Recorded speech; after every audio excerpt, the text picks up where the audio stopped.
안녕하세요. AI 겸임교수 이중보입니다. 요번에 구글 I/O를 하면서 여러 가지 이슈가 나왔는데요. 그 중에 하나가 바로 안트그래피티 2.0에 대한 이야기입니다. 제가 얼마 전에 멤버십 회원들을 대상으로 안트그래피티에 관한 강의 영상을 올렸는데 이번에 안트그래피티 2.0이 나오면서 완전히 다시 찍어야 되는 그런 상황이 됐습니다. 안트그래피티에 대해서 2.0으로 업그레이드를 하고 나서 오히려 평이 더 안 좋아졌는데요.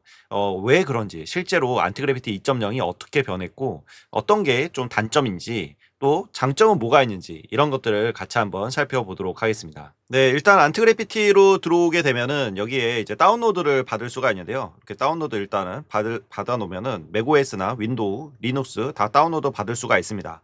그래서 일단 제가 다운로드를 받아 놓겠고요. 그리고 요 밑에 보면은 CLI도 있습니다. CLI가 새로 나왔고 아까 다시 뒤로 돌아가서 보면 여기 밑에 안티그래피티 설명이 나오면서 안티그래피티 2.0으로 업그레이드가 돼서 새로운 UI, 새로운 도구가 나왔습니다. 근데 여기에 더해서 안티그래피티 CLI가 나왔는데 원래 제미나이 CLI가 있었죠. 근데 그게 이제 6월 달에 종료가 되면서 안티그래피티 CLI로 흡수가 됩니다. 원래 안티그래피티가 없어진다는 루머가 좀 돌았었거든요. 근데 없어지긴 없어졌는데 완전 새로운 걸로 거듭나면서 이 안티그래피티로 오히려 통합되는 그런 분위기인 것 같습니다. 그리고 안티그래비티 SDK 요것도 이렇게 제공을 해주고 있고요. 그 다음에 원래 사용했던 그 통합 개발 환경이죠. 안티그래비티 AD도 계속 제공을 해주고 있습니다. 이제 문제는 여기에서 생기긴 했었는데 안티그래비티 AD가 원래 안티그래비티 1.0 버전에 사용했던 VS 코드를 기반으로 해서 만든 포크 떠서 만든 AD였는데 여기에 이제 여러 가지 장점이 있었거든요. 강제로 판올림이 되면서 안티그래비티 2.0이 되다 보니까 기존에 있었던 워크플로우나 이런 게 다 사라져버리는 그러한 단점들이 있었다고 해요. 안티그래비티 ID도 그대로 여기 있기는 합니다. 네, 그래서 여기에 이제 CLI 설치 방법도 있고요. 그 다음에 SDK 다운로드 받는 것도 있고 한데요. 일단 제가 다운로드 받아놓은 거를 실행해 보도록 하겠습니다. 네, 설치가 됐고 여기에서 넥스트를 누르고요. 그 다음에 모드는 라이트로 하겠습니다. 그리고 넥스트 누른 다음에 네, 플러그인에 관한 패키지 컬렉터가 이렇게 MCP랑 스킬이랑 해서 있네요. 네, 지금 여기 나오는 것들을 보면은 여기 번역을 제가 해봤는데요. 구글과 함께 이제 안티그래피티의 에이전트가 구글 개발자 제품과 연동할 수 있도록 돕는 스킬 및 MCP 패키지 모음이라고 합니다. 설정해서 언제든지 변경할 수 있다고 해요. 그래서 여기 보면은 안드로이드, 그 다음에 모던 웹 가이던스, 그 다음에 구글 안티그래피티 SDK, 사이언스, 파이어베이스, 그 다음에 크롬 데브툴 이렇게 있네요. 네, 그래서 일단은 요거를 저는 다 선택을 할게요. 어차피 선택을 할 거라 선택하고 그 다음에 피니쉬를 눌러보도록 하겠습니다. 자, 이렇게 나오네요. 제가 처음에 설치했을 때는 에러가 났었는데 지금 다시 설치하니까 기존에 있었던 것도 다 불러와지고 뭔가 그 나왔던 이야기들에 대해서 불만들이 많이 나왔었는데 크게 불만을 느끼지는 못하겠네요. 네, 그래서 요런 형식으로 지금 되어 있는데 UI가 좀 많이 바뀐 것 같습니다. 지금 보면은 프로젝트를 만들 수가 있도록 되어 있고요. 요게 이제 이전에는 에이전트 매니저로 아마 그 있었던 UI인 것 같아요. 그래서 여기가 워크스페이스였는데 이름이 프로젝트로 바뀌었습니다. 세팅에 한번 들어가 보면 요렇게 프로젝트라는 말로 바꿔서 워크스페이스를 프로젝트로 바꿔서 이렇게 관리할 수 있게 해놨네요. 예, 그리고 여기 모델에 대한 그 리밋도 이렇게 보여지고 있습니다. 이 리밋이 그 제미나이 3.5가 새로 여기에 이제 들어갔거든요. 그래서 리밋이 굉장히 짧아졌다고 했는데 오늘 또 트위터를 보니까 뭐 2배 더 늘려준다는 이야기가 있더라고요. 그래서 커스터마이제이션에 보면은 스킬이나 MCP 제가 설치했던 것들 그대로 다 남아 있는 것 같습니다. 예, 브라우저도 지금 되어 있는데 이게 디저블로 되어 있네요. 예, 자바스크립트를 실행할 수 있게 할지 여부인데요. 요거는 리퀘스트로 일단 저는 두도록 하겠고요. 네, 그래서 이런 식으로 지금 구성이 되어 있는데 어 이전에 그 아이디로 사용했을 때에는 이 VS 코드의 익스텐션을 사용해서 뭐 한국어 팩이라든지 이런 거를 사용할 수가 있었는데 지금 그런 거는 다 사용할 수 없고 그냥 이제 에이전트 형식으로만 사용할 수 있는 것 같습니다.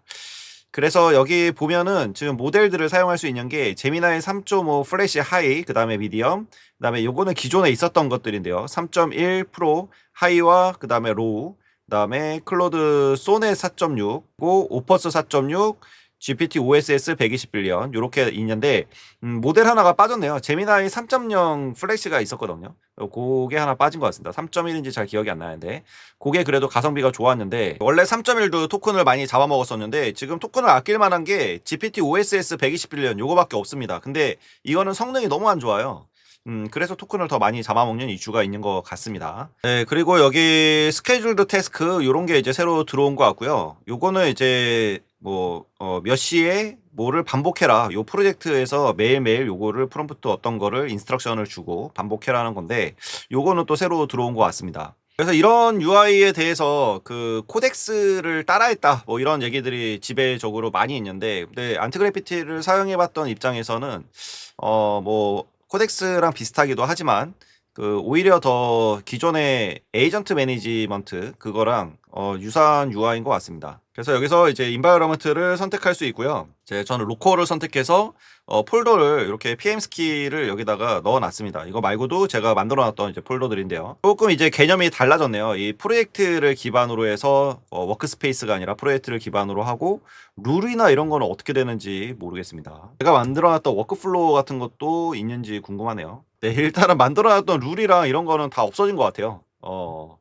네, 어디서 찾아야 될지. 일단 요 폴더에 있을 것 같긴 한데, 네, 폴더를 보니까 제가 안티그래피티의 룰수랑 이런 거는 그대로 있긴 있습니다. 근데 여기에서는 이제 보여지지는 않는 것 같고요. 그리고 지금 터미널도 없거든요. 그래서 터미널 따로 설치해야 될 것 같아요. 일단 안티그래피티 CLI가 있으니까 그거를 한번 설치를 해보도록 하겠습니다. 여기 밑에 CLI 설치하는 게 있었는데, 요 CMD로 해서 저는 설치를 해볼게요. 그래서 이렇게 넣고 엔터를 치면 네, 설치가 됩니다, 지금. 설치가 됐네요. 되게 빠르게 되는데요. 일단 프로젝트를 제가 하나 만들어 볼 텐데요. 이게 CLI에서 실행을 해보도록 하겠습니다. 그래서 CMD를 해서 AGY 이렇게 하면은 이 안티그래피티가 열립니다.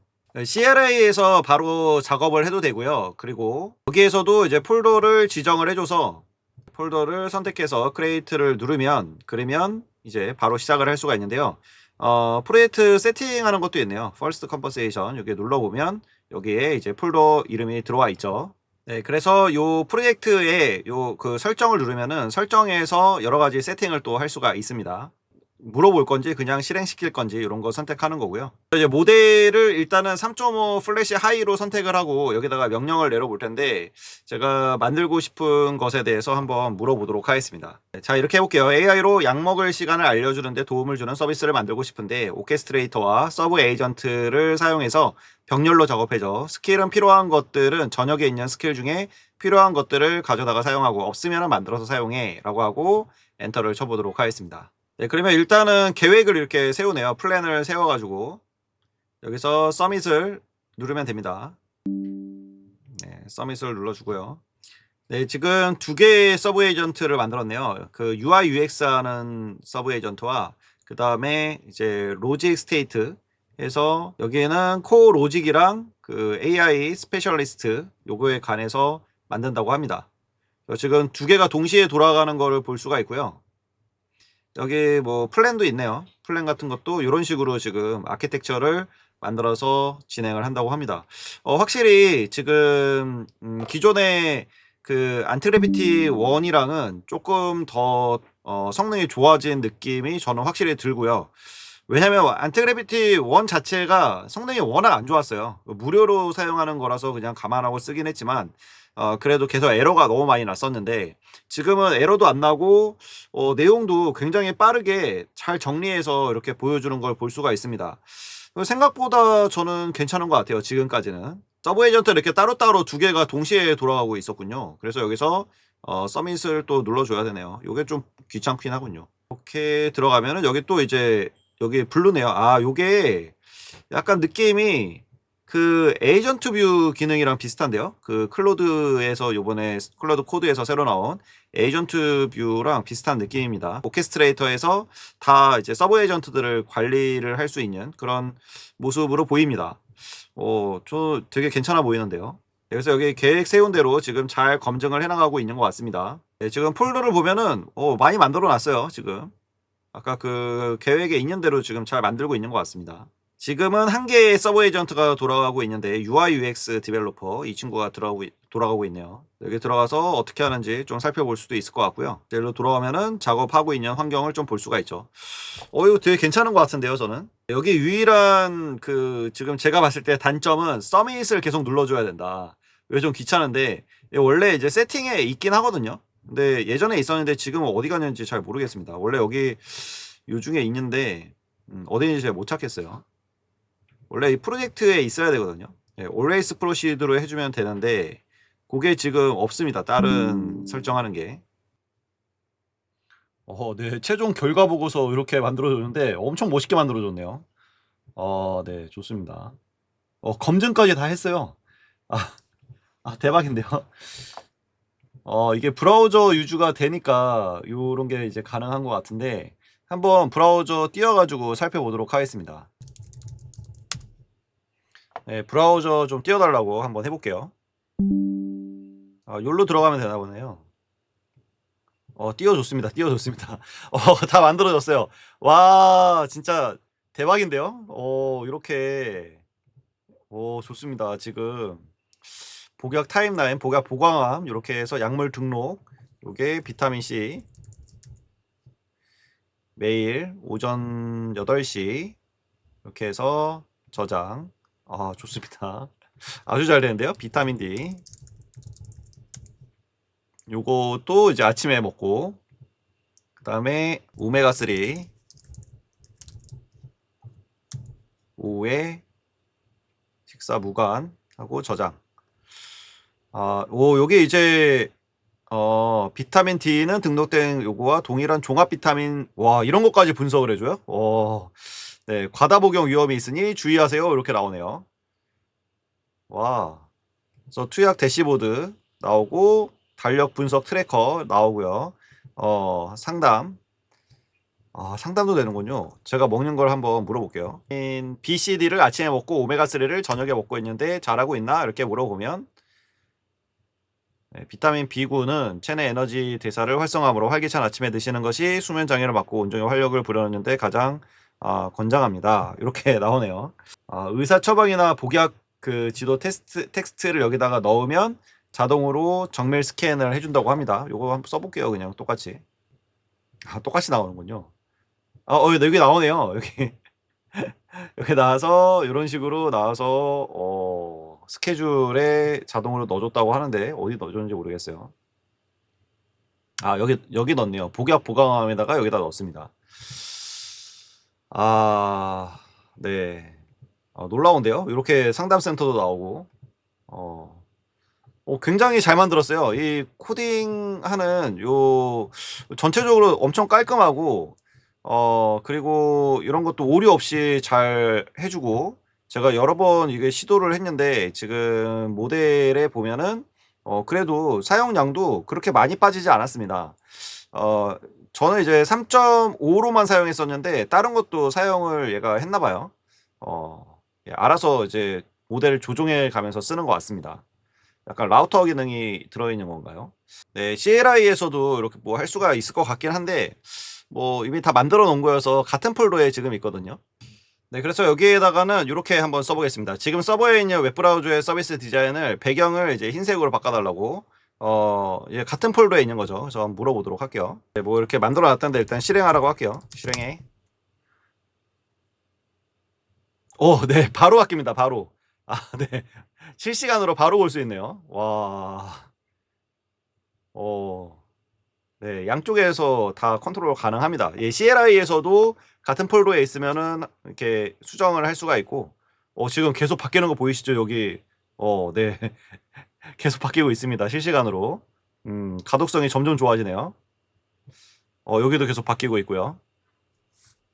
와, 저 안티그래비티 너무 좋은데요? 지금, 안티그래비티 2.0도 좋고 CLI도 좋고 저는 둘 다 마음에 듭니다. 저는 솔직히 VS 코드를 사용하지 않고 있었기 때문에 뭐 그게 안 된다고 해서 크게 불편함은 없는 것 같고, 오히려 그 에이전트 매니저에 게 UI 또가 익숙하잖아요. 코덱스에서도 비슷하게 되어 있으니까. 근데 저는 이게 훨씬 더 깔끔하고 지금 에러도 하나도 없고 이 CLI도 잘 작동하고 하는 거 보니까 꽤 마음에 듭니다. 제일 중요한 건 무료로 쓸 수 있다는 거죠. 제미나이 3.5 프레시가 성능이 코딩을 되게 잘한다고 소문이 났었는데 진짜 잘하는 것 같아요. 이 제미나이 3.5 프로가 나오면은 완전 얘기가 달라질 것 같습니다. 네, 다 된 것 같은데요. 지금 보면은 완벽합니다. 자, 네, 지금 다 됐어요. 지금. 네, 정상적으로 다 된 거를 볼 수가 있습니다. 근데 되게 꼼꼼하게 진짜 꼼꼼하게 했어요. 아까 이제 로고 막 이렇게 다양하게 변하는 것도 보셨죠? 되게 너무너무 마음에 듭니다. 대단하네요. 세상이 날로 좋아지고 있습니다. 네, 여러분 어떠셨나요? 예전에는 안티그래피티 1이라고 해야 되나요? 1에서는 그 병렬적으로 에이전트를 실행할 수 있는 것 정도만 됐었는데 이제는 서브 에이전트와 스킬 요 기능이 들어와서 오케스트레이터로 컨트롤할 수 있는 그런 상황이 됐습니다. 그리고 그냥 뭐 클로드 코드나 아니면은 코덱스와 큰 차이가 없는 거죠, 지금. 근데 거기에 저는 오히려 더 지금 브라우저도 굉장히 잘 다루고 코딩 면에서도 깔끔하게 해주는 것 같고요. 에러도 없고 여러 면에서 지금 만족을 하고 있습니다. 처음에는 되게 부정적인 이야기를 너무 많이 들어서 이게 좀 별로구나. 그리고 제가 처음 그 안티그래비티 2.0이 나왔을 때 설치를 했었는데 에러가 나더라고요. 그래서 요번에도 구글이 헛발질을 했구나라고 생각을 했었는데 그리고 이거를 촬영할 시작할 때까지만 해도 부정적인 마음이 더 컸어요. 그래서 안 좋겠구나. 별로 안 좋을 거니까 그거를 좀 더 이제 단점에 대해서 좀 이야기해야 되겠다라고 했는데 지금 써보면서 계속 감탄을 하는 기대가 너무 낮아서 그랬을까요? 그래도 무료로 사용할 수 있는데 이 정도 퀄러티면은 저는 오히려 클로드 코드나 코덱스보다 훨씬 더 활용도나 사용성이 높을 거라고 생각을 합니다. 여기에 뭐 스킬 똑같이 다 붙이고 하면 되는 거니까 이 사용량에 대해서 또 이제 2배 이벤트를 해줘 가지고 더 늘려줬잖아요. 그래서 이 사용량 문제도 이제 없을 것 같고 토큰이 더 많이 드는 거는 모델이 좋아졌기 때문에 더 많이 들게 생각이 될 수도 있을 것 같고 기존에 안티그래비티 1에서는 이 제미나이 3가 있었는데 그게 지금 모델이 없어졌거든요. 그래서 더 많이 든다고 느껴질 수는 있을 것 같아요. 그래도 기본적으로 좋은 모델로 만들어서 코딩도 잘하고 한 번에 이제 뽑는 거기 때문에 토큰을 더 아끼는 거라고 볼 수도 있을 것 같습니다. 이전에는 오류가 너무 많이 났었거든요. 근데 이제는 오류도 안 나고 한 번에 다 되는 걸 보고 깜짝 놀랐는데 여러분들도 내가 이런 바이브 코딩을 하는 데 있어서 에이전틱 코딩 도구를 사용하는 데 있어서 좀 다양하게 활용해 보고 싶다. 어차피 같은 폴더 안에 두면 클로드 코드나 코덱스나 이런 거 다 연결해서 사용할 수 있잖아요. 그 중에 하나의 옵션으로 이제 안티그래피티도 들어왔다. 또 CLI도 있다 보니까 충분히 잘 활용할 수 있을 것 같습니다. 네, 안티그래피티 2.0 저는 한번 꼭 써보라고 추천을 드리고 싶네요. 오늘 영상은 여기서 마치도록 하겠습니다. 구독과 좋아요, 댓글 저에게 매우 큰 힘이 되니까 한 번씩 부탁드리도록 하겠습니다. 감사합니다.